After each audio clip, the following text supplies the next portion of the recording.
আদমশুমারি 2027কে সামনে রেখে রাজ্যের সিপাহীজলা জেলাতেও আগামী 17 জুলাই থেকে শুরু হবে স্বগণনার কাজ। চলবে পরবর্তী 15 দিন পর্যন্ত। এই বিষয়ে আজ সিপাহীজলা জেলা শাসক ডক্টর সিদ্ধার্থ শিব জয়সওয়াল সাংবাদিক সম্মেলন করে জেলার প্রত্যেকের কাছে আবেদন রাখেন তারা যেন এই স্বগণনায় অংশগ্রহণ করেন। এর জন্য নির্দিষ্ট পোর্টাল খোলা থাকবে। এই পোর্টালে 34টি প্রশ্নের ভিত্তিতে নিজেদের বিভিন্ন তথ্য প্রদান করতে পারবেন। এরপর 1 আগস্ট বাড়ি বাড়ি গিয়ে গৃহ তালিকাভুক্তির কাজ করবেন গণনা কর্মীরা।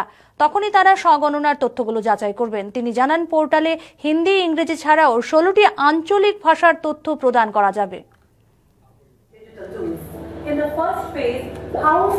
आम जनता इसमें कैसे अपने आप को रजिस्टर कर सकती है, और एक और इसमें ख़ास बात यह है कि इसमें हिंदी, इंग्लिश के अलावा 16 रीजनल लैंग्वेजेस होंगे, जिसमें जो इंडिविजुअल है अपने कन्वीनियंस के हिसाब से लैंग्वेज सेलेक्ट करके और अपना मोबाइल नंबर देके या OTP के माध्यम से अपने आप को रजिस्टर करा सकता है।